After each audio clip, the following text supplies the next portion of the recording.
Hey guys, this is Daniel and welcome back to another video.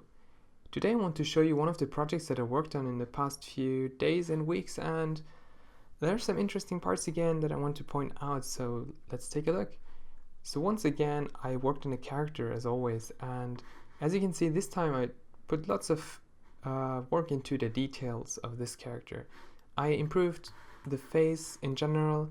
Well, if you might remember that the hair and everything is actually just a copy of my last project because I focused more on the body proportions and on the details. But let's take a look at the 3D model here. So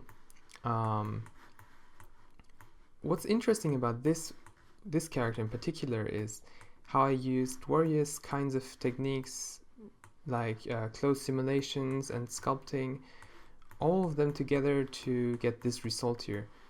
I also tried as hard as I could to achieve details like this here without any objects intersecting, which was really difficult here. I mean, you have intersections, of course, but I tried to make it look as good as possible even from a close-up view.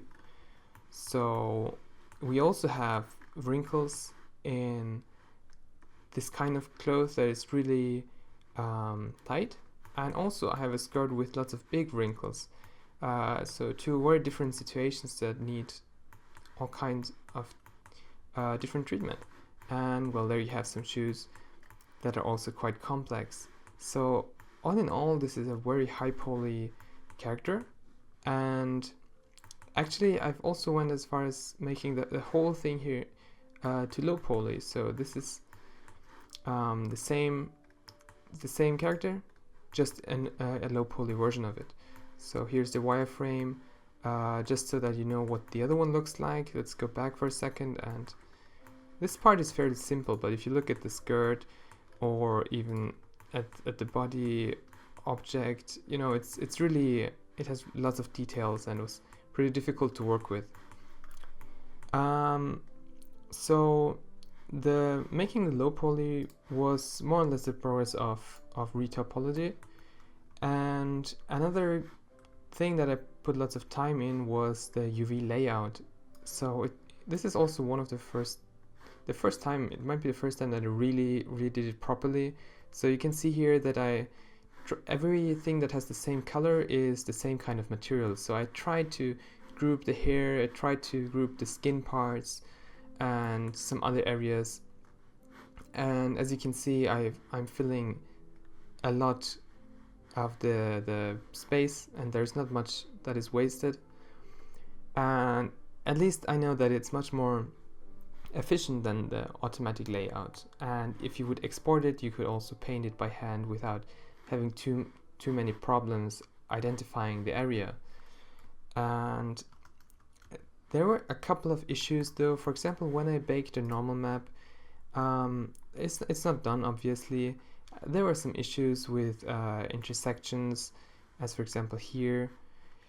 You can see that this area is totally off at the moment, but well, that is something to be worked on. And also let me maybe show you the rigged version of it.